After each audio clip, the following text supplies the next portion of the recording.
gid makasipti ako mga anak nga dili magdugay sa kanayuta. Pangandoy ganin yung makabalay. Dili lang gid balay sag payag lang yung kanang. Good news. Timuan mo na magbalay.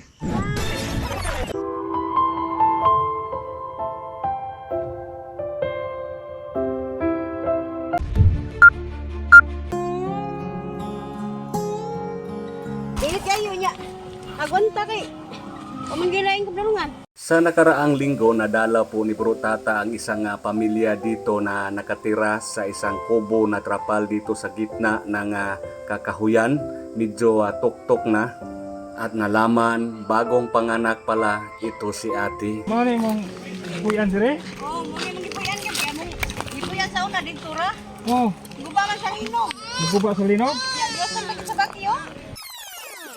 Yan na, mayroon tayong dalawin dito. Na-vlog to ni Bro Tata, so dalawin natin. Mag-update tayo para po sa good news po. Good news para sa kanila po. So, nakaday dire, kalibunan. Ya, go. Wala nang mga bahay, wala nang mga balay din, no? Wala.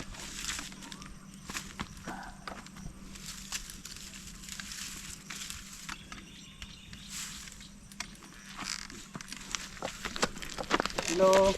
Nga. Grabe, wala islingan dahil.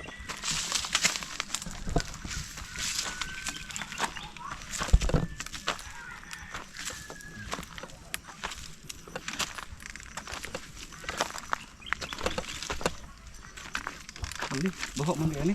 Ito ni, Iti oh. buno. Bata daw. Sakit ng mama ni. Hello. Nasaan yung mama? Ha? Na mao ni yung balay di anay. Walang kapitbahay.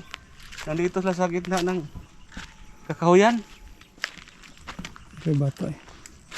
Mao na yung manghod. Yan po ang bagong panganak, no? Bagong panganak lang. So asa man inyong mama karon? Apas papan trabaho. Ni apas imong papa nagtrabaho? Asa rin nagtrabaho inyong papa? Naila ang kujiboy. Layo dire. Dool ra. Dool man. Dool ra. So kamo rin habilin. Oh. So yan po guys ha, ito po yung kung napanood niyo sa vlog ni Bro Tata, ito po yung kubo dito sa gitna ng mga kahoyan. Ang nanay nila bagong panganak. So dito lang sila nakatira sa araw. Sobrang init ito kapag sa araw. Kasi trapa lang, okay lang sa gabi, malamig, pero sa araw sobrang init ito. Grabe. Bagong silang, may bagong silang ba. So yan po dito sila dito sila maglaba, maghugas ng plato. Yan ning ulan mga to dire day. Wala ning tulo. Wala. Nya diha ra mo higda sa sulod. Grabe eh. So, yan po Adtuwa imong mama. Adtuwa pasa ha. So ito po yung area nila dito oh. Maganda to mag-alaga ng mag-alaga ng mga hayop.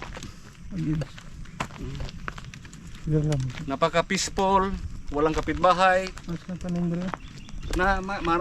Maganda dito sa pananim. Sila magsaing. Dito sila magsaing.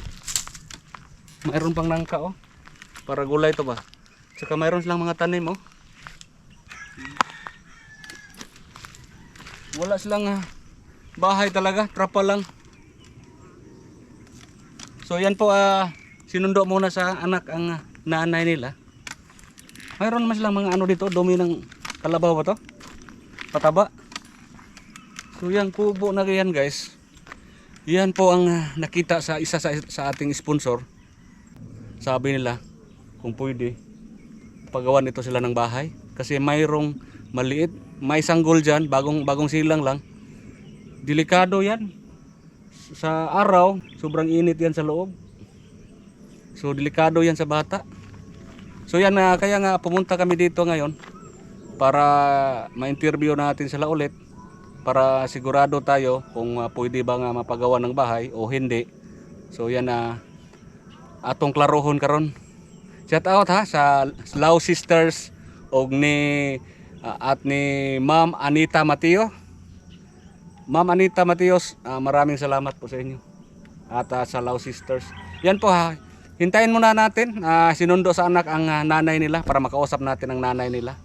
At saka yung tatay.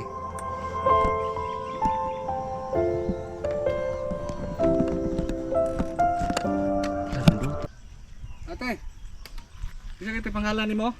Reyna. Asa man nimong bana di ay? Nagtrabaho niya akong giapas kay mag-harvest ko ang poultry niya. Mutabang sa siya karong gabi eh. Oo.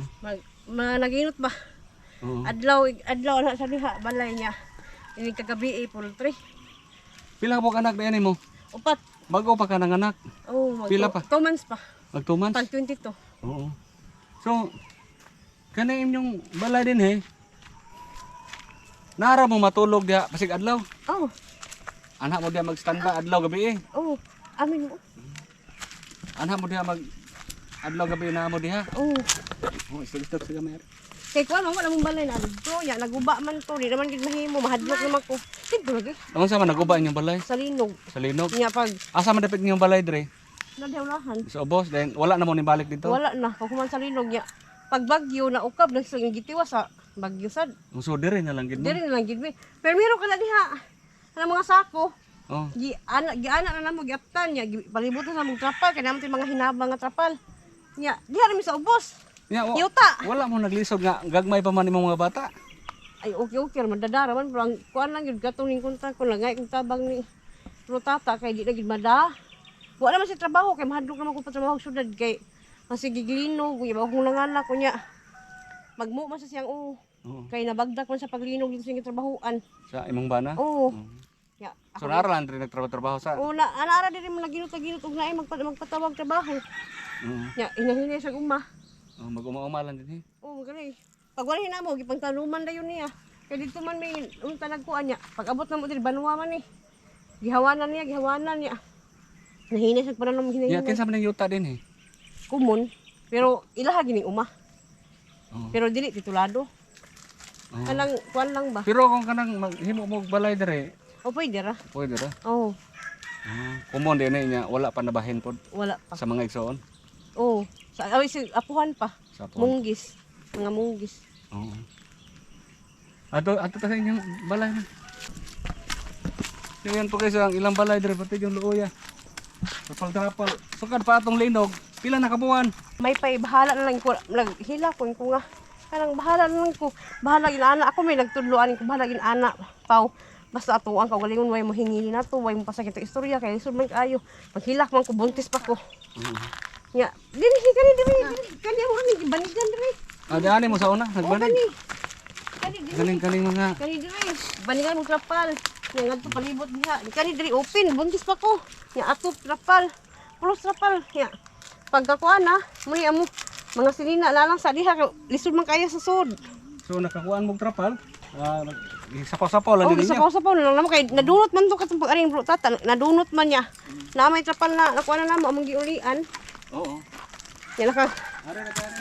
kato akong gingon na kuan, solar. Nakapat yung super timang matnita. Na mo solar. Oh, nakapat may solar. Gamay kayo. Duha ka buok. Wala nihilak na. Gigutom na na. Nausa na breastfeeding. Oo. Yan to na ni. So mao nilang ko Andre guys. Wala dito. Iya dito sin. Sitwasyon nila. Ihisod lagi na day. Unday dali. Kagigutom na ang bata, cute kay bata. Oh. Mao ni mong ba ikaw balik kaupat na. Oh. Hmm. Sabay. Nagigutom. Dara na. Bago pa 2 months pa yung bata. Sa adlaw ni ate, dili ni init kay ate. Dili na kay sa init kaya mong ibutangan og kanang Di sa pawan lang ninyo. Nya, Nilagyan ng kumot giabli. para hindi mainit sa araw. Ako na ning giabli. Dito. Hawa dong. Ako lang ning giabli kay haron mahangin kay init mo kay sanan. Ate, nakoy pangutanan niyo ba? Kaning inaning sitwasyon ninyo unsa kay pangandoy ninyo na ba mo mapangandoy ba mo makabalay ana? Ang amo yung gipangandoy kanang sirini kuan jud kana diha mo gini among paygan. Nagwat-wat mi kay ingon nga na ako nung hatag na ko katong hinabang amo gitong gikuan nga para gito sin kay katong 5,000 nga nadawat na mo sa una. Dili gid makuan kay wala man gilawala lagi gilahog ipatrabaho. O di gamay ra kay Gamay 5,000. kay hinabang diri. Wala ba gid kami ingon hinabang daghan nga bugas nga sila ko sa ko di oy. Wala gid in town. So ang pangandoy gid niya ate makahimo gid mo ganang tarong-tarong nga balay kay naa mga bata no. Oo, kana gyud tang mga haligiha. Dito nung ta na niya ako may dinalian nga magporma mig inani. Mulang nalaya lang siya kay nagipa validate niya to sa katong housing kuan ko no to kanang hinabang ha sa kanang housing.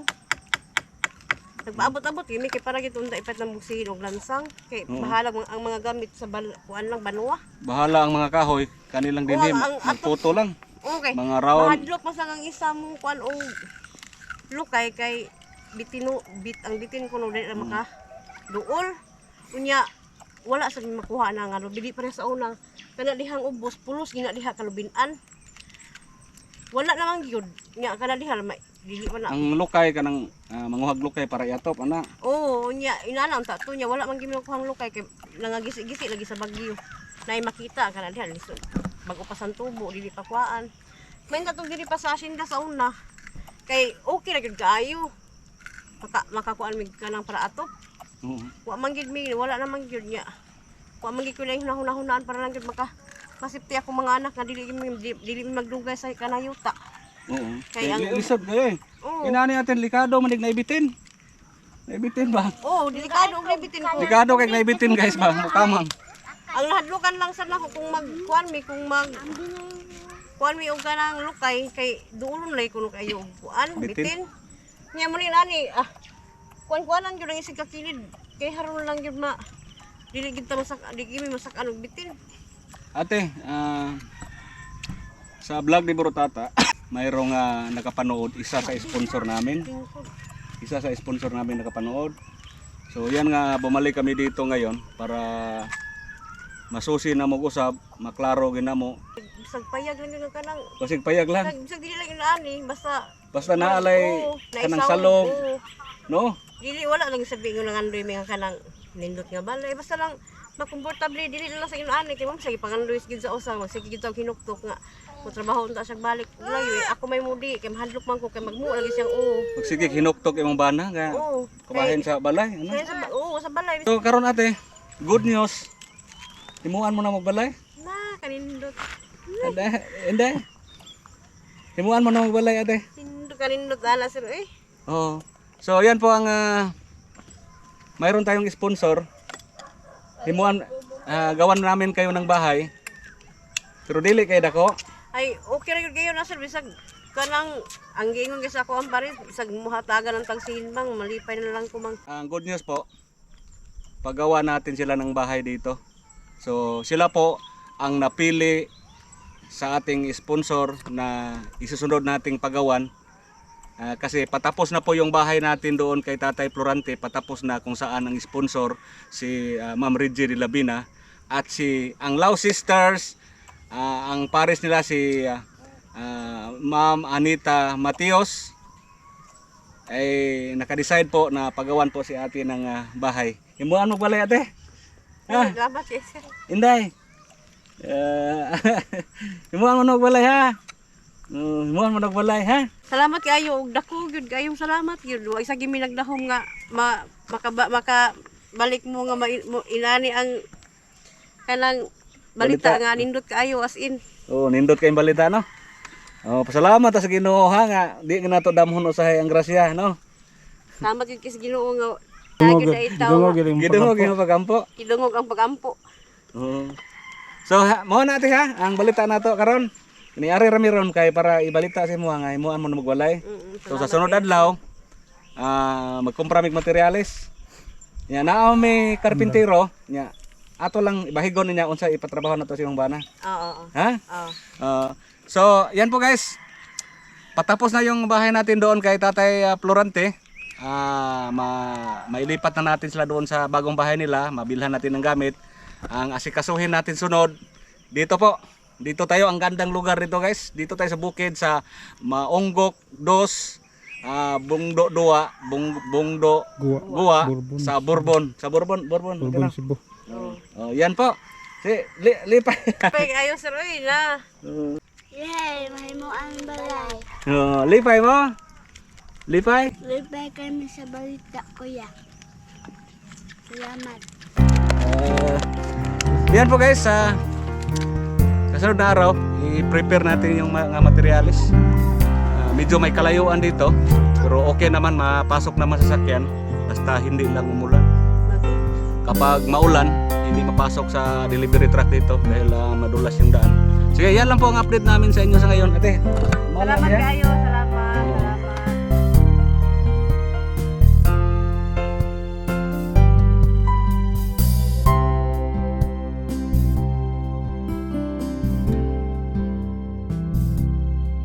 Salamat kay kuya hahimuan may mo og balay dindot. Oo. Pag minutan, nag-eskwela na ka? Unsa na kang grade? Grade 3. Grade 3. Mag-ampo lang sa pirmi sa Ginoo ha. So naglungag na ka. Dito sila magsaing guys. Babay na.